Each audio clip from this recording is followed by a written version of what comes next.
Olá, seja muito bem-vinda a mais um episódio do Bicho Papinha. O mês de novembro é o mês dedicado ao bebê prematuro. E o prematuro, esse acompanhamento, como que a gente vai conduzir esse bebê? E pensando nisso, a nossa equipe fez alguns convites para profissionais que têm muita habilidade de lidar com os bebês prematuros.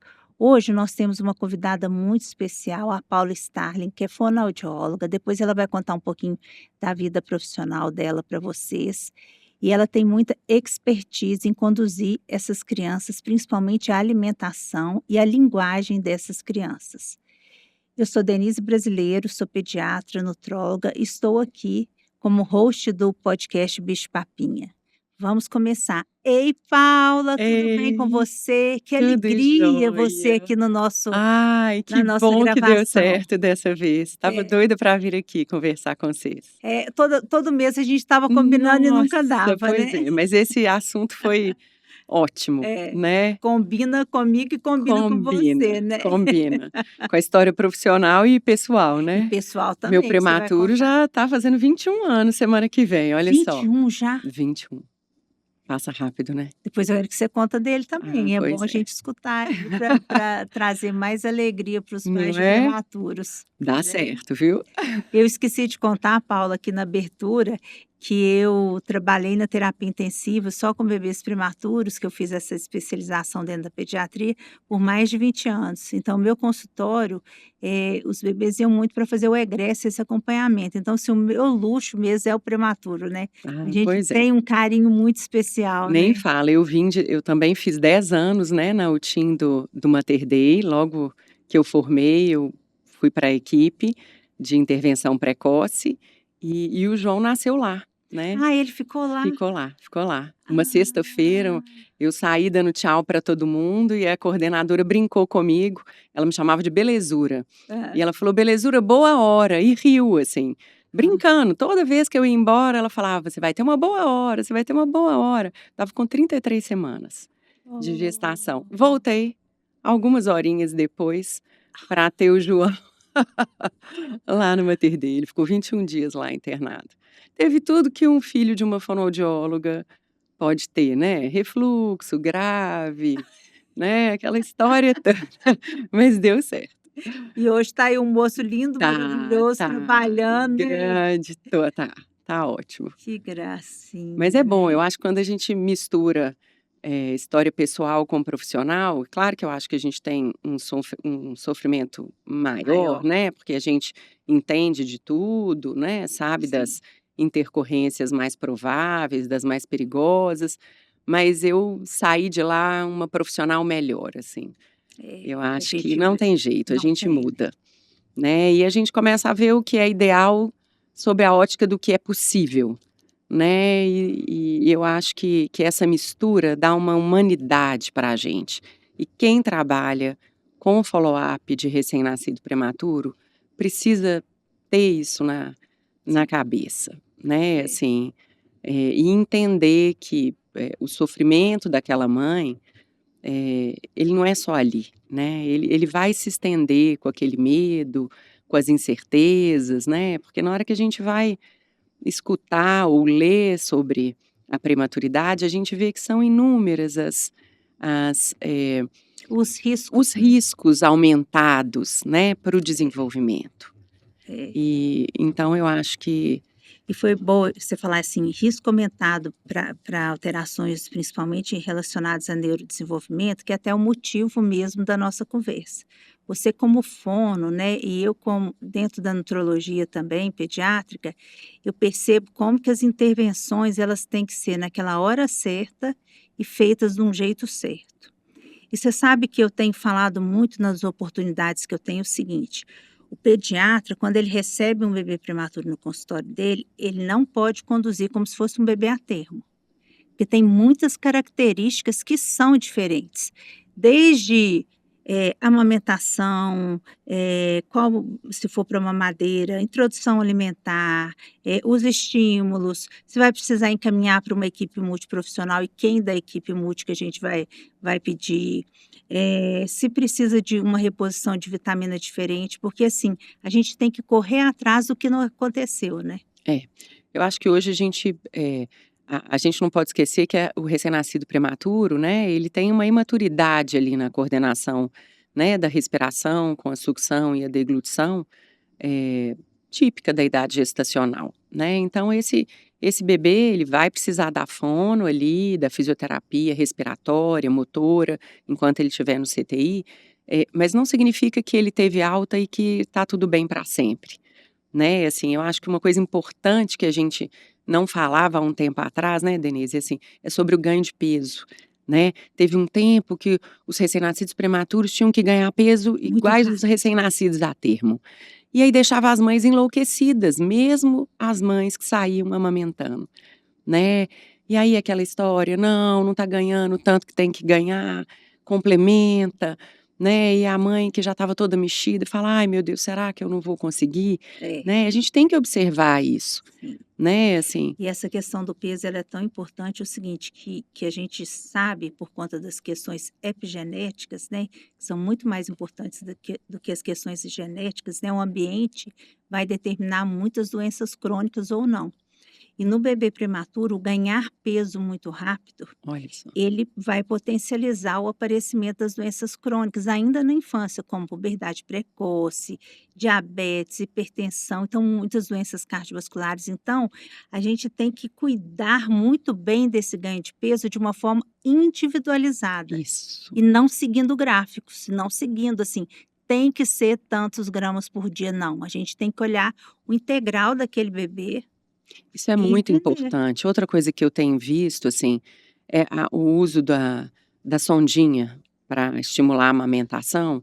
Assim, às vezes eu recebo mãe com 5 meses de sondinha. Nossa. Isso não existe, gente, assim, a amamentação, ela é o primeiro vínculo da mãe com o bebê, e ela é, assim, importantíssima para o desenvolvimento alimentar, né, desse bebê para o resto da vida, Sim. né. Imagina uma mãe que durante 5 meses vai sentar, colocar a sondinha para conseguir amamentar o seu filho. Isso não existe, gente, né, assim, isso a gente Isso me tenta por um incomoda também demais, porque eu vejo que nossa, vira aquele vira um terror, terror. um momento de terror.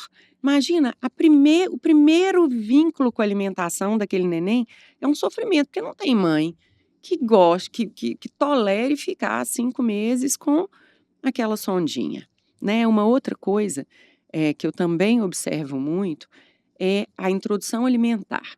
Então, a gente tem uma licença maternidade de 4 ou no máximo 5 meses aqui no Brasil, né, assim, então a gente tem que tomar muito cuidado para essa introdução alimentar não acontecer abruptamente depois da A mãe volta voltou. dessa mãe para o mercado de trabalho, porque aí quem vai fazer não é a mãe.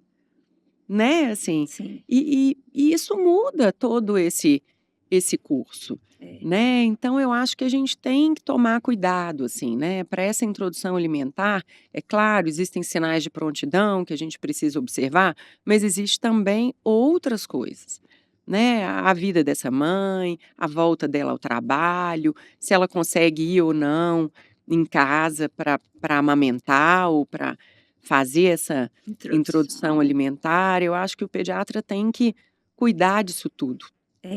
né. E você sabe que em todos os congressos que a gente vai, principalmente de nutrologia, eles estão publicando, protocolos novos para alimentação, principalmente para introdução alimentar de bebê prematuro, mas nunca tem um que todo mundo fala: "É esse que vai É, seguir". Porque ninguém sabe. E você sabe por que que não tem essa uniformidade de orientações? Porque cada prematuro é diferente. Então, por exemplo, a gente pode estar falando de um prematuro que nasceu igual o João, de 33 semanas, que não teve nenhuma doença crônica de é. precisar de oxigênio, nenhuma sequela, e que aí é muito mais fácil. Agora eu posso estar falando de um bebê que nasceu de 28 semanas, que ficou com sonda por um tempão, e que a gente sabe como é que vai ser para a gente tirar essas lembranças negativas desse início da vida, para ele aceitar uma comida feliz. Mais do que isso, né, um neném prematuro mais extremo, ele tem toda uma dificuldade de modulação sensorial daquele ambiente.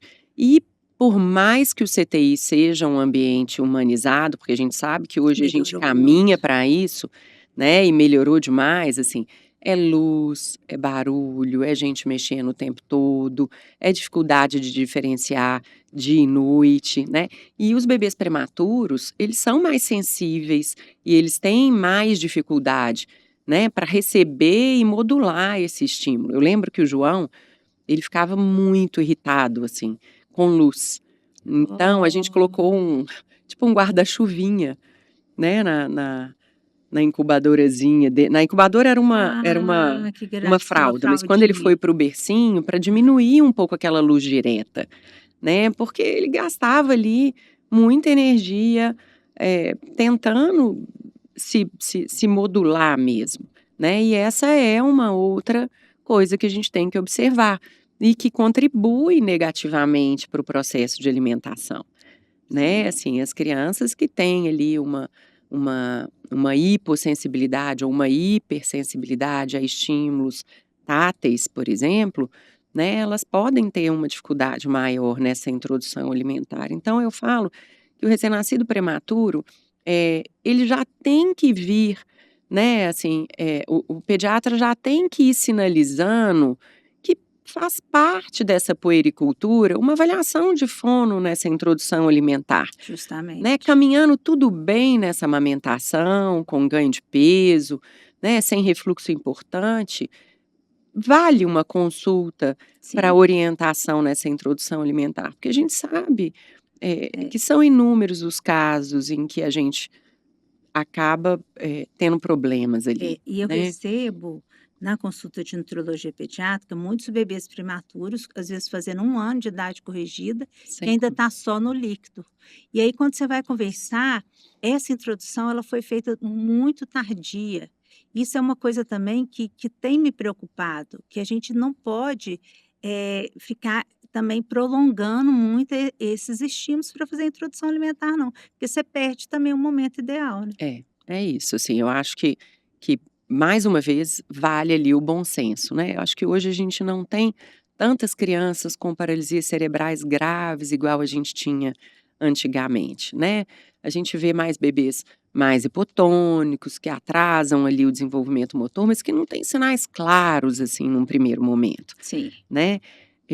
E aí, ficar esperando por muito tempo uma prontidão motora, de sentar sem apoio, né, pegar o alimento com a própria mãozinha, tem bebês que vão fazer isso muito tarde, É. né, que estão sendo acompanhados pela fisioterapia, mas que não vão ter esse desenvolvimento, assim, tão precoce como deveria, É. né. A gente tem que avaliar caso a E às vezes caso. adaptar, né, para a Isso. gente poder começar essa introdução mesmo sem estar com todos os marcos de Isso, desenvolvimento. e dar uma promover uma estabilidade externa, para que aquela criança tenha um posicionamento adequado e seguro para alimentação, Que não vai engasgar, né. que não vai gerar É, mais, né, assim, aversão à comida, é, né, porque isso também é uma coisa muito preocupante, muito né. É preocupante. por isso que é interessante essa avaliação da fono, porque a fono também ela faz o treinamento com a família, até assim, posicionamento da colher, Tipo de qual colher. colher, consistência, né, forma de alimentação.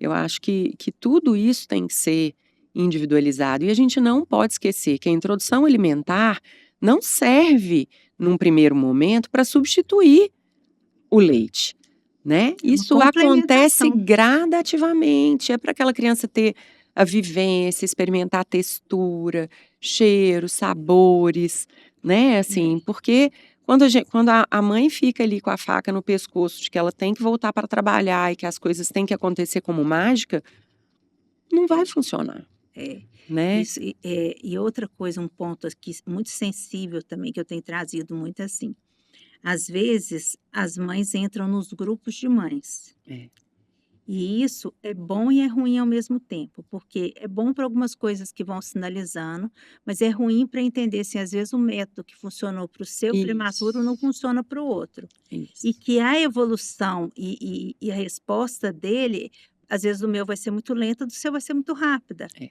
E tudo bem, né? A velocidade não é, a direção é mais importante que a é. velocidade. E aí elas ficam frustradas e aquilo a gente já pode já estar construindo um distúrbio alimentar pediátrico. É. Tem que observar isso tudo. E outra coisa que eu vejo que impacta demais essa introdução alimentar é o refluxo gastroesofágico, que muitas vezes ele é silencioso, né, assim, o bebê não é de regurgitar, mas, eu acho que é um outro recado, assim, tá difícil essa introdução alimentar, o bebê tá, né, virando muito a cabeça, cuspindo, o negócio não tá caminhando, vamos Observa, olhar né. para o refluxo. Né, porque eu já vi bebês muito, assim, com refluxos importantes, mas que não eram vomitadores, que quase nunca regurgitavam, né, mas na hora que você vai fazer a propedêutica, você vê que o refluxo está ali, né, e imagina esse desconforto que o refluxo traz na introdução alimentar. Não Nossa. tem jeito, a gente chama isso de pareamento de estímulos. Toda vez que ele começa a experimentar um alimento e a comer, vem aquele desconforto do refluxo. O que que o menino vai associar? Que comer Pelo ruim amor de então, Deus, eu não quero aquele desconforto, não vem com essa comida para mim, né. Então eu acho que ficar de olho no refluxo do recém-nascido prematuro também é muito importante, porque ele pode atrapalhar essa aceitação do é. alimento, E, né. nada melhor do que a gente ser mais velho na profissão, porque a gente vai vendo umas coisas que não tem livro, né, É. não tem livro. Então quantas vezes eu já falei assim: "Não, não existe esse refluxo oculto, não, isso aqui é coisa de Deus, pelo gastro não existe", enfim. Mas aí você trata aquele menino, o menino vira outra pessoa. Então assim, a gente tem que entender que hoje nós não os protocolos são feitos para guiar. É. Mas a gente tem que enxergar cada caso e ir descartando as possibilidades, É, porque outra coisa que eu lembrei aqui, quando o neném já sai do CTI com medicação, né, para refluxo, normalmente ele começa a sentar e aí você já vai pensando em tirar aquela medicação, e vai justamente na hora da a introdução introdução alimentar. alimentar, né. Então segura, espera esse menino começar, ter sucesso ali na introdução alimentar, que vai segurar mais 1 ou 2 meses, depois começa a tirar esse remédio, né, assim, eu vejo que coincide muito, né, porque já sentou e ganha um pouco mais de musculatura abdominal, né, baixa um pouquinho ali diafragma, você começa aí tira o remédio, na hora que tá introduzindo. Isso aconteceu comigo. O João saiu, ele teve um refluxo grave na época de CTI, saiu com a medicação, e aí próximo, um pouco antes de 1 aninho, tirou a medicação. E ele foi um menino que aceitou mal, assim, aceitou pouca fruta, eu tinha que rebolar para conseguir ali uma variedade boa de alimento. E aí ficou sem o refluxo. E acordava 8 vezes por noite, até 2 anos e meio, quando ele entrou para a escola, e aí começou a ter otite. Uma atrás da outra, uma atrás da outra, 3, 4 meses de otite até a cirurgia. Fez a cirurgia nos 2 ouvidinhos, começou a dormir maravilhosamente bem, e aí quando o último carretel caiu, eu fui para um hotel fazenda, e aí nós dormimos no mesmo quarto que ele. E eu comecei a escutar ele ruminar, você acredita? Hum. Batata, assim. Uma semana depois já estava de otite de novo. Oh, E aí a gente foi ver, era o refluxo que fazia ele acordar 8 vezes por noite, era o refluxo que junto com a escola, deixava aquela otite serosa ali, que ele teve 1, 2, 3, 4, 11 otites seguidas até fazer a cirurgia, e na hora que o carretel caiu, veio de novo a a a otite, por conta de refluxo, né, então aí nós medicamos ele de novo, e depois parou. Né, mas assim, existe o refluxo silencioso, né, e na ele prática a faz gente esse vê. estrago É, para o filho da fonoaudióloga, né. é, Então assim, é prova é que não pessoal de que a gente tem que tem ficar de olho nesse refluxo, é, né. e tem que ficar de olho também em alergias alimentares, né, que é Demais. muito frequente também, né, por conta até mesmo desse impacto, dessa instalação inicial da microbiota intestinal que não vai acontecer de um jeito favorável. É. Então são muitos detalhes, Por isso que é importante, quando você for escolher um profissional que vai cuidar do seu filho, em termos de pediatra, perguntar mesmo se ele tem esse know-how com bebês prematuros, porque a dose de vitamina vai ser diferente, existe os exames que a gente vai fazer, que às vezes você não faz de rotina num bebê a termo. Então, tem esse follow-up que vai ser seguido de um jeito muito diferente do que se o bebê nascesse de 9 meses, É. né. E esse follow-up, ele é da equipe multidisciplinar também, né, Sim, Denise? Assim, um recém-nascido prematuro, ele vai sair com uma indicação para fisiomotora, né? Essa fisio vai acompanhar esse bebê, né? E provavelmente vai pedir uma interconsulta de uma terapia ocupacional, da fonoaudiologia, né? Principalmente na introdução alimentar e depois para fazer esse acompanhamento aí do desenvolvimento da linguagem e da fala, sim. né? Isso é muito Como importante. você, assim, linguagem é a sua paixão, né, conta um pouquinho aí alguns detalhes até de informação para as famílias que a gente tem que ficar mais atento. É. Então, quando a gente fala de linguagem, a gente fala, eh, do do do macro, né, assim, né, do que tem da nossa forma de funcionar como ouvinte e como falante desse sistema linguístico, dessa comunidade linguística a qual a gente pertence. E a fala, é lógico que é a forma de expressão dessa linguagem, padrão ouro, né, que a gente quer que aconteça, né.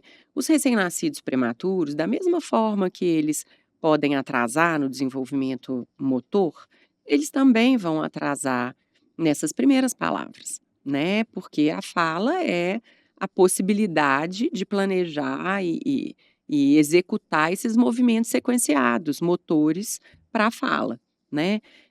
Mas a linguagem, ela é anterior a essa eclosão da fala, né. O bebê, desde muito cedo, começa aquele contato com o olhar, com o sorriso, né, compreendendo, conhecendo a voz, o jeito de quem cuida, né, começa com alguns gestos ali por volta, de 8 meses, né, olhar para quem falou, apontar, né, olhar para o que quer, né. E aí os gestos vão aparecendo com significado, dar tchau, né, o mandar o beijinho com a mão na boca, o chamar quem está perto, né, começar a direcionar com o apontar ou com o olhar para o que ele quer, seja uma mamadeira, seja água, seja a comidinha que está ali na mão da mãe. Então toda essa compreensão dessa linguagem, ela antecede as primeiras palavras, Tá. né, e até que essas palavras cheguem,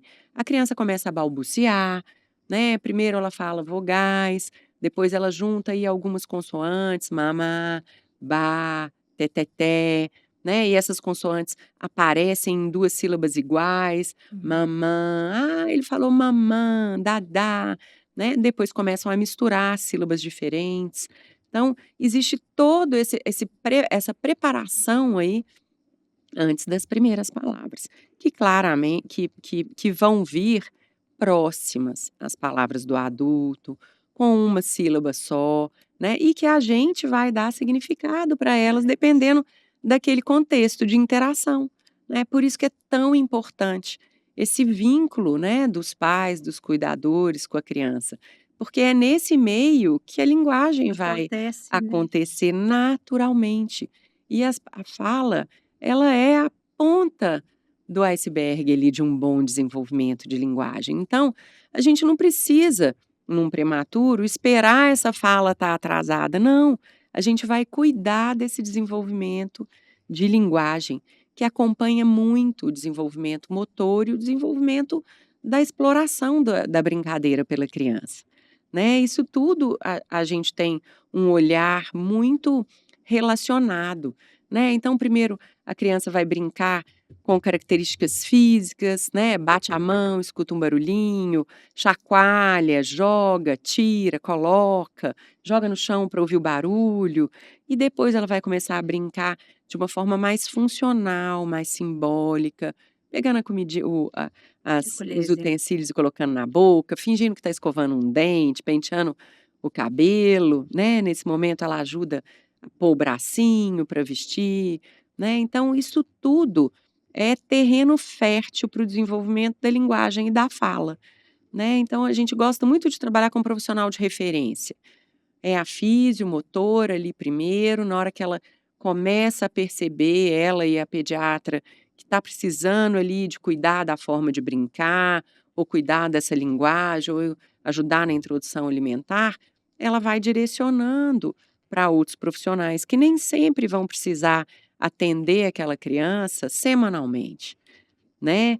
Até porque a gente sabe que, a intervenção, ela tem que ser precoce, a tempo, mas ela tem que ser na medida certa, É, que né. Não adianta encher esse menino de coisas se ele não dá conta ainda de tanto estímulo, se ele não tá e se isso vai comprometer o ganho de peso dele, né. Isso tudo tem que ser cuidado caso a caso. agora eu tenho certeza que a melhor intervenção é quando o pai e a mãe realmente estão ao lado, põe no colo, conta história, canta uma musiquinha, conversa. A gente não faz nada sem treinamento de pais hoje, né. Então, assim, não existe intervenção precoce que funcione sem pais bem orientados, porque a criança faz isso o dia inteiro, né, não é 40 minutos, 1 hora, 2 vezes por semana que vai fazer diferença na vida daquele menino, né. É a forma que a família faz todos os dias,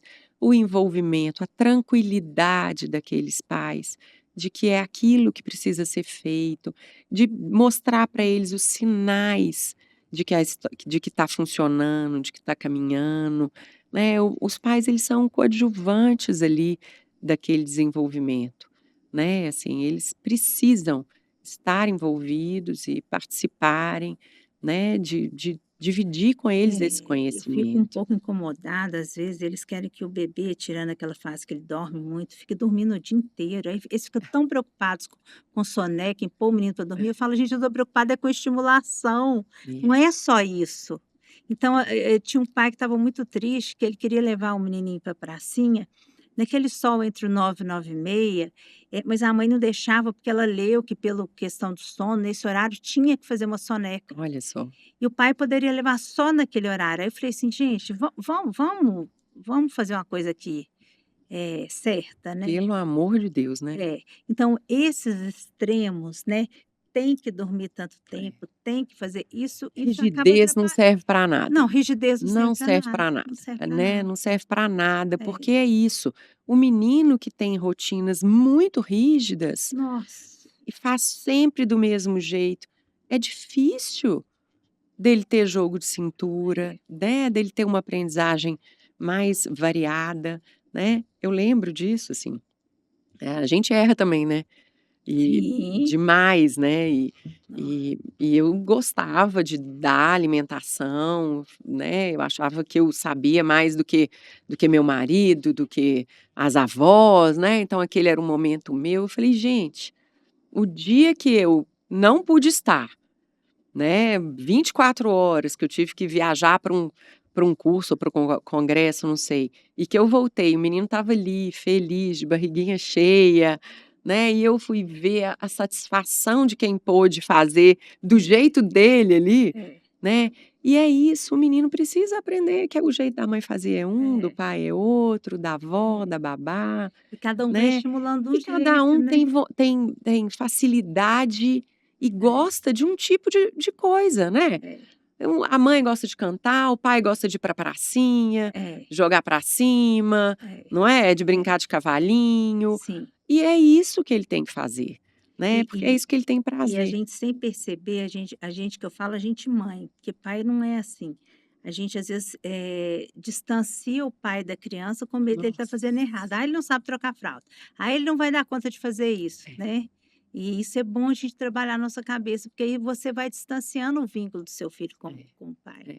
E eu falo né. que hoje a tecnologia ajuda a gente demais, né. Sim. Então eu adoro receber os vídeos dos pais quando eles estão brincando com os meninos. Então a gente faz uma orientação, e eu falo: "Ó, põe o celular ali, filma se você tiver alguma dúvida, se você quiser alguma ideia e manda". Gente, e é tão diferente do jeito da mãe, é tão espontâneo, aparece ali, né, assim, oportunidades que a gente não orientaria se a gente não tivesse vendo, né. Às vezes é uma coisa mais rude, mais grosseira, jogar a panela, pega a panela da estante da cozinha e joga no chão e faz o barulho e o menino morre de rir, coisa que a gente jamais faria, É, né, assim, mas que você vê ali uma oportunidade muito bacana, né, é. deles estarem Eles falam que o interagindo. pai é que mostra o mundo para o filho, né, a mãe segura e o pai mostra, né. Não é? Ai, mas é isso mesmo, né. Mas gente, assim, dá vontade de ficar conversando o tempo inteiro. Paulo, conta um pouquinho aonde que você fica aqui em Belo Horizonte, da sua clínica? Ah, então, hoje eu não trabalho mais em CTI, né, eu tenho uma clínica, uma equipe de fono e de TO com a minha sócia, que é terapeuta ocupacional, a Laura da Macedônia, que chama Árvore. A gente está ali no Santa Lúcia Ai, que bom. e apesar da gente estar junto aí há mais de 25 anos, a Árvore é um foi um batismo recente, né, tem uns 3 anos que a gente batizou a nossa dupla, a nossa parceria de árvore. Hoje a gente tem uma equipe, Ai, que bom. eh, eu hoje, sou especialista, né, eu atendo muitas crianças com transtornos alimentares, de fala e de linguagem, né, Tá. numa idade mais precoce, a gente ajuda muito em diagnóstico diferencial, né, de transtornos do neurodesenvolvimento também. E a nossa equipe tem uma expertise em treino de habilidades sociais, né. Então a gente Que tem uma legal. equipe grande com, fonos e TOs, que estudam muito essa área de interação e de habilidade social, e a gente tem um trabalho conjunto, muito bacana, Que legal. né. Não, eu sou suspeito que eu mando todo mundo para lá, né, de tanto que eu confio, né, uma equipe muito É, a gente tem legal. uma experiência É, grande, a gente faz é, com muito os carinho, né, com resultados uma são boa fantásticos. resolutividade. É, É. viu.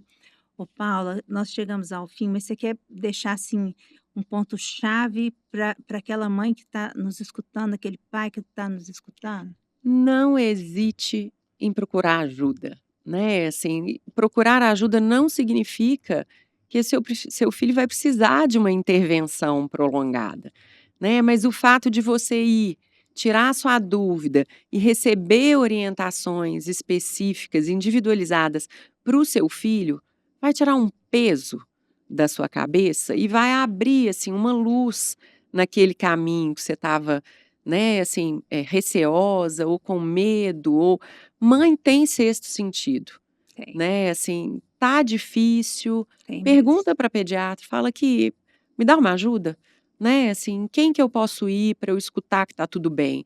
Porque às vezes escutar que tá tudo bem já resolve, já É, desbloqueia, o é, caminho, é. né. Então assim, não hesite em pedir ajuda para as pessoas que têm costume de trabalhar com os recém-nascidos prematuros, fazem follow-up de desenvolvimento, que trabalham em equipe multi, né, assim, se você já tem uma físio, pergunta É para a sua mesmo, físio qual excelente. é a equipe de preferência dela, né, porque aí já vai estar ali, tudo junto. "Ah Sim, não, não tem", então vai na sua pediatra, sua físio, né, eu acho que é, quanto mais a equipe conversar, mais fácil é. é, Sim, né, assim, sim, porque nem sempre o seu filho precisa de tudo, é. né, eu acho que a gente tem que E aí saber a tem hora aí no exata, caso, o por exemplo, profissional certo. o pediatra gerenciando isso, né, Isso, gerenciando isso. gerenciando isso. "Não, É, agora eu acho que está na hora de desse você fazer uma é, avaliação, estou te vendo preocupada,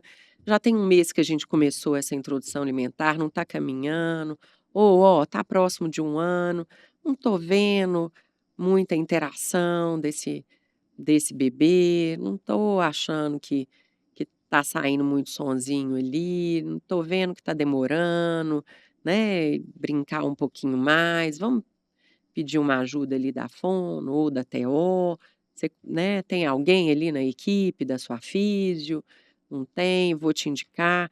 Eu acho é, que a avaliação, né, assim, é isso mesmo, o follow-up, né, ele precisa ser feito, é. né, eu acho que, É isso otimiza esse que a gente vai desenvolvimento, né. conseguindo amenizar, né, os E muitas desafios de vezes a ser gente não ter precisa nascido atender, antes. a gente dá uma orientação e aquilo ali, já resolve, né, assim, Paula, que prazer. gratidão. Vamos gravar mais Obrigada, vários foi ótimo. episódios que eu preciso muito Vamos, de você, viu? vamos, viu? Gratidão.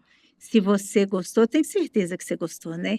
Compartilhe com seus amigos. E se tiver alguma dúvida, pode escrever nos comentários que a gente vai entrar em contato para poder responder. Muito obrigada, um abraço.